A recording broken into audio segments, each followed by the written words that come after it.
Welcome to the Empowered Catholic Podcast with Karen and Curtis Herbert, where we combine the best of theology, science, and coaching to inspire your empowerment. It's our mission to help you release the inner obstacles that are holding you back from embracing true Christian freedom, so the power of the Holy Spirit can manifest in you. So if you believe that God has more for you, if you want to believe that God has more for you, listen on, my friend. Hi, welcome to the Empowered Catholic Podcast. This is Curtis. It's great to be here with you. I'm here with Karen. Hi, everybody, and we're happy to have you tune in with us today.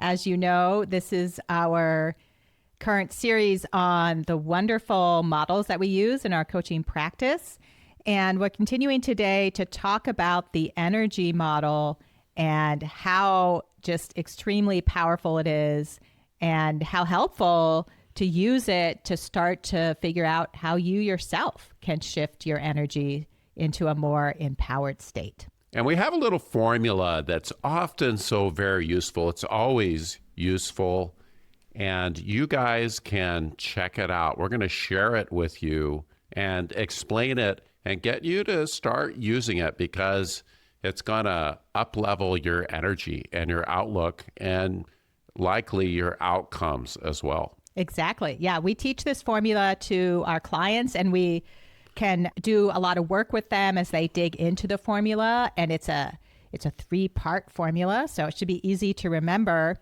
And we should start with the first part of the formula, which we introduced last week, which is the skill basically of awareness. First part of the formula is awareness. Tell us why, Curtis.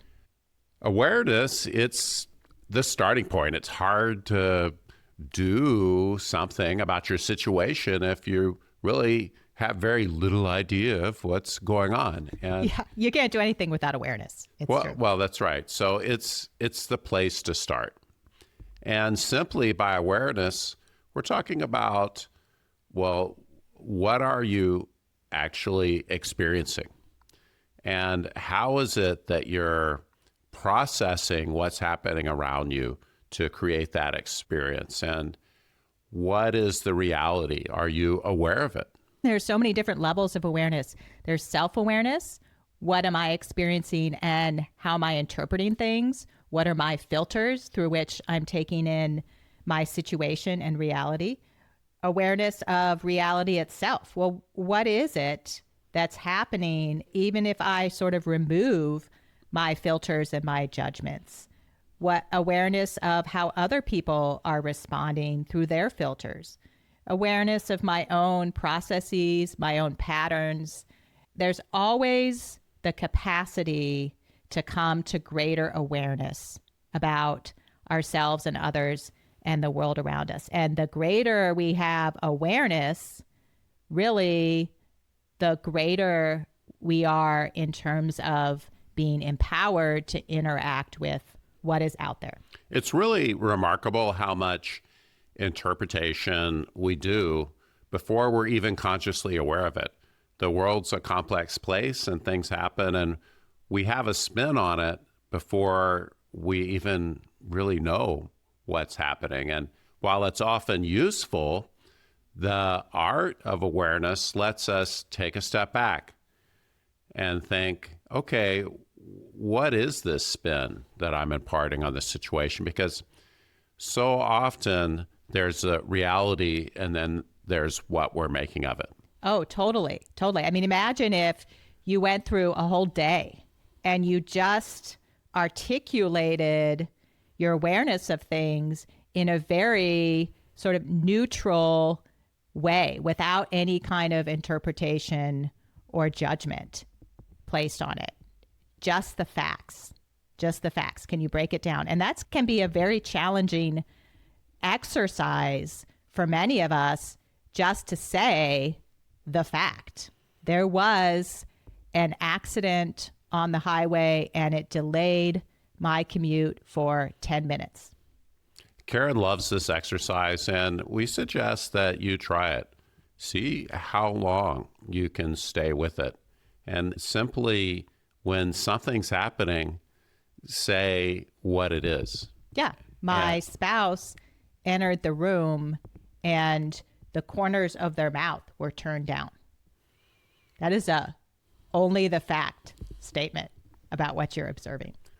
Or the cat is meowing. Ah, That's a little different than that stupid cat is waking me up for no reason because I know for a fact I put more than enough food in its bowl last night. exactly. Exactly. And sometimes we think that we're breaking it all down to the facts, but often you can find some analysis, interpretation, assumption, or judgment in there. And it's great to go through a day or through a time, especially a challenging time, without undue emotional heat. It often doesn't really help us to react so strongly to situations.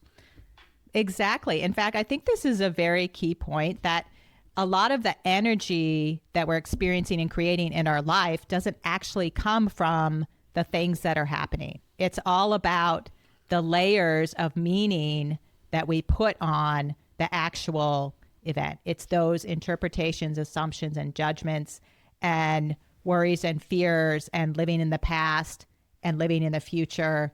All of that is what we're laying over reality. And that's what creates the energy that we show up with. And having an awareness of your energy level. This is what we've been talking about for a couple episodes. Simply, how are you showing up? Are you showing up the way that you would like to see yourself showing up? Are you showing up in a way that's positive for others? Is it bringing your best you forward? Is it helpful? Do you like it? Yeah. Is it preferable way for you to show up with a great attitude? And are you doing so? That's part of the awareness, because if your energy is not good, if it's catabolic, as we like to say, then these kinds of interpretations, assumptions, past triggers, they may be what's actually running the show for you right then. Exactly. And awareness of energy is super, it's just so insightful because you could say, wow, I'm having some catabolic energy. So I can be aware of what that feels like. I can be aware of what I'm telling myself as I'm having the energy that might be creating the energy, what I'm assuming, what I'm interpreting.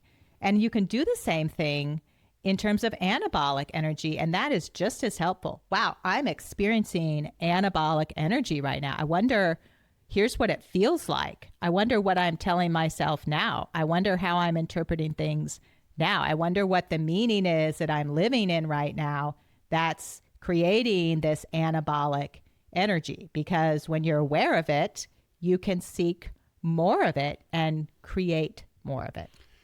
Karen, this actually has helped us a lot in our marriage, I think.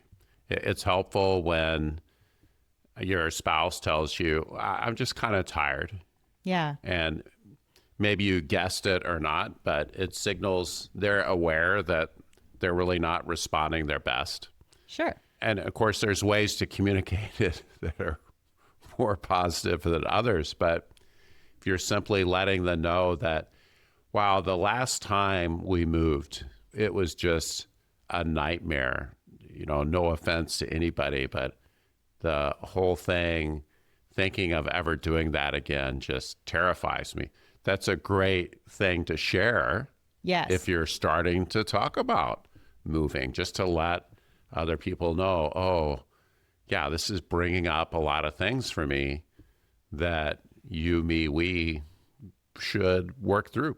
Yeah, just having the awareness that that could be affecting how you might perceive or think about moving again. And obviously you don't want that to make the decision for you. And we're going to talk about that in a couple of minutes here. Yet just simply having the awareness that that's coming up as you're thinking about it, that's really the place to start. And I think that's what we're saying here is that the foundation of moving forward in creating the energy we want really is awareness. From awareness, We want to move to acceptance. Yes, the second part of the formula. Yes, Acceptance. accepting what is. Accepting what is. When people hear about acceptance, sometimes they think, oh, that means acquiescence or almost kind of this oblivious recognition of, wow, everything's cool, or I don't know what. Yeah, or they think, well, if I accept it, then I'm saying I'm kind of a victim to it. I can't change it. I can't do anything about it. I'm just stuck. I'm just stuck. And that's not actually what true acceptance does for us. Acceptance is a very powerful, it's a very muscular virtue to practice, to simply acknowledge what is happening, and distinguishing that perhaps from your hopes and fears and the patterns that you run and everything else. For instance, people that are struggling with substance abuse, often the first thing they have to do is, well, having become aware of it, is they have to accept the situation. Oh, I'm in a big hole here. I've got to do something. My efforts on my own are not effective. I need to reach out and get some help. That's very powerful. And it's profound to acknowledge the reality of your situation. Yes, to simply look at it and say, this is what it is. And I think a lot of us might throw that around from time to time. Oh, it is what it is. But energetically, that often isn't accompanied by true acceptance. It is what it is, but I don't like it. It is what it is, but it needs to change. It is what it is, but, well, it's your fault. And if you didn't do that, it wouldn't be that way. And I don't like it, and it needs to change. Or it's a great way to be dismissive. Well, it is what it is, so don't bother me. Yeah, I'm not going to go away. Get involved. Go away. Yes. And that actually saps a lot of our energy. When we're fighting what is, that is taking a lot of my potential energy and just pulling it down. I'm resisting. I'm trying to change things I can't change, or change other people, or work against myself. If I'm fighting reality, then that is a lot of my energy that isn't being used to create the reality that I really would like to see. Acceptance is truly powerful, and it can create a lot of peace. And let's remember that we want to fight our battles from our place of power and peacefulness and being God-centered and being at our best. We want to work from that place as opposed to some other place where our energies are scattered or dissipated. And I invite you to think about something you're fighting, something you're resisting. That's a signal of a lack of acceptance. This is creating the awareness, actually. Oh, I'm aware that I'm not accepting this, that I'm fighting it. And then think to yourself, what would it take for me to accept this? Not to like it, not to agree with it, not to compromise, but simply come to a deeper level of acceptance. This is what is right now. And in a way, you're removing the judgment from that. You're removing the layers of judgment and interpretation. And you're simply saying, I accept that this is what is right now. And again, I invite you to think of that area in your life, of that thing where you're having that resistance, and simply pause just a little bit and find a greater level of acceptance, of acknowledgement of what is happening. And as you do that, you're likely to experience peace. Acceptance can create a lot of peace. It can be very powerful. It is something that spiritual teachers talk a lot about. They do. Is accepting what's happening. And self-acceptance too. That's one area of acceptance, is accepting who I am right now in all of my complications and my own layers of being and the things I really like and the things that I'd like to change. Self-acceptance, when we really dig in and work on that, it is extremely empowering. It's extremely empowering. And as Christians, we know that God loves us and we can face what we need to accept, confident in God's love for us and for his creation. And we can allow ourselves to see the things that we would otherwise resist. And here's a great way to lean into our abundant spiritual resources that are available to us and have confidence in the Father and simply accept ourselves for who we are and know that we're loved and be ready to consider what we'd like to do with this situation. So the third part of our formula after awareness and acceptance, and I think you're starting to see probably how these build on one another. Awareness, acceptance, and then conscious choice. Conscious choice is the third part of the formula. And really what we highlight here is that word conscious, making a conscious choice, because a lot of the things that we choose or decide are running on motivations that are operating at the unconscious level. Karen, often I think being aware that we have made a choice, it can be very helpful. That's a really good point. Say some more about that. Well, often we're in situations where we've decided we're going to avoid some uncomfortable thing, and that's going to leave us stuck with whatever it is, with the unhappy neighbor, with the bad habit, or what have you. And the thing is, we've made a choice there. Right. And, well, if you made the choice, don't blame other people for it. Yeah. Accept the consequences. You're empowered. Accept that your neighbor is going to continue likely with their behavior because you're putting up with it or whatever it is. Yes. And simply being aware that you've made that choice, it can bring clarity to your situation. It really can. I think what you said is so powerful because we do make all these choices perhaps without the intention behind them and the commitment behind them. And we don't appreciate that those choices are creating the outcomes in our own lives.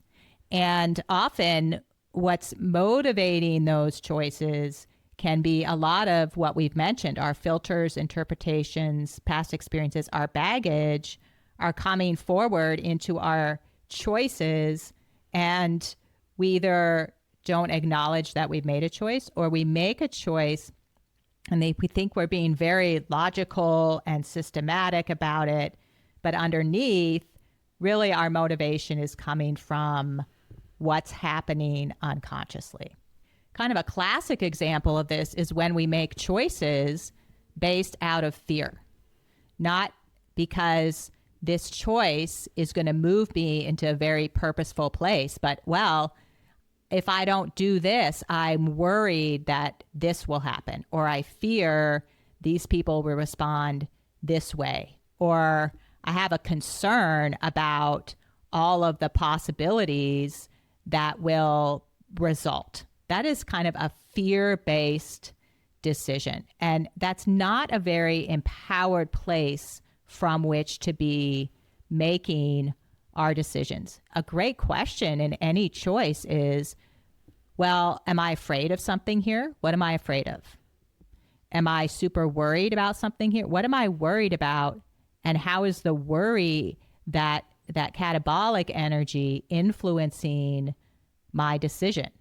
And is it possible to come at that decision from a more empowered energy? And in the end, we'll make better decisions for us in the moment. What am I afraid of? That's a great question. Yeah. Often articulating it will bring clarity. Lots of clarity. Lots of clarity. Yeah. And yeah, it's so helpful.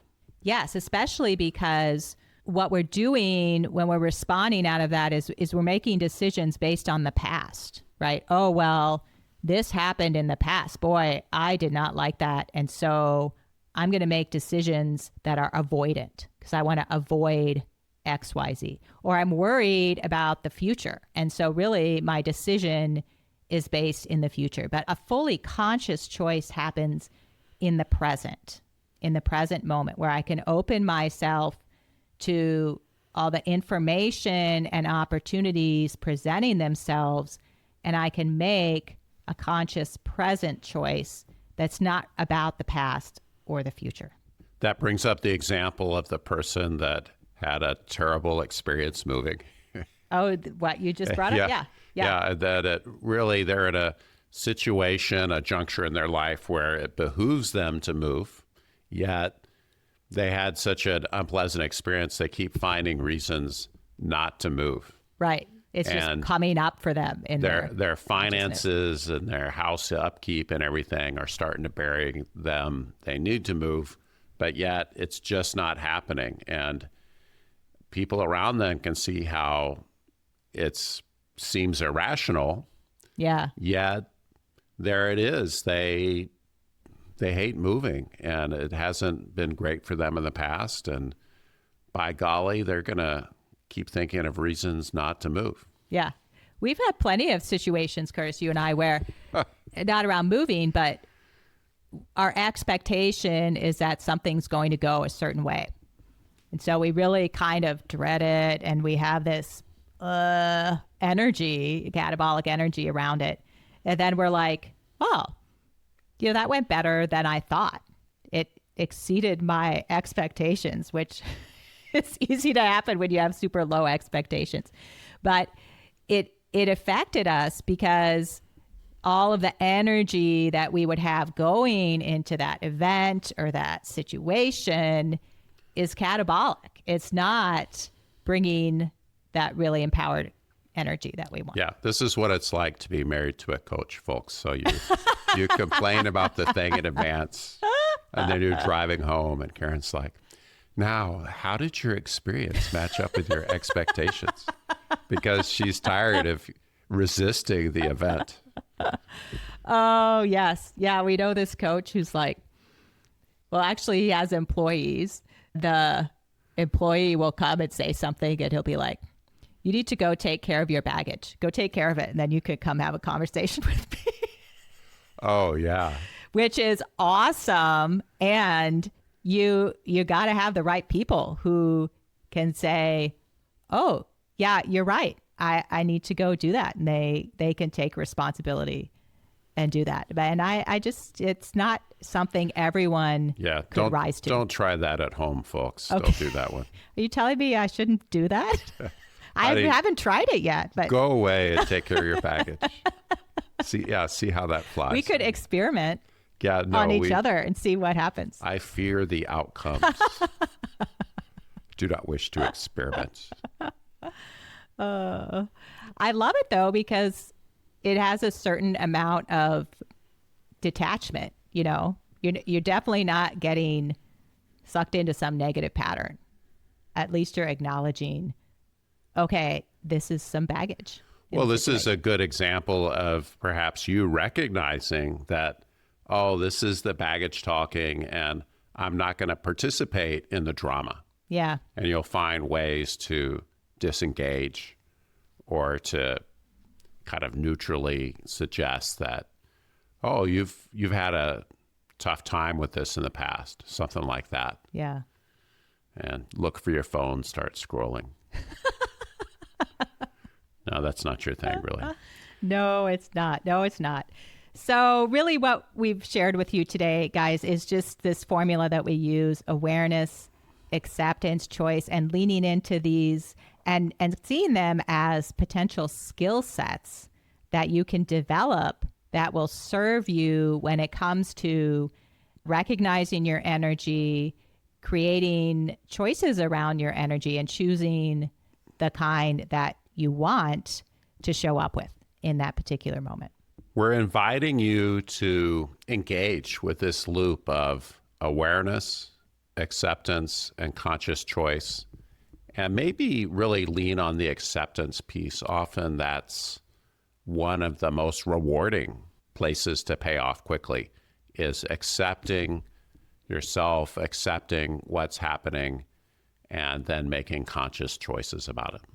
As always, if you would like support and guidance in creating deeper awareness, acceptance, and choice, that's what we do. Reach out to us at empoweredcatholics.com. Thank you for being here with us this week. Visit our website at empoweredcatholics.com to learn more about us. And remember, as Pope Francis says, God comes to break open everything that keeps you closed in.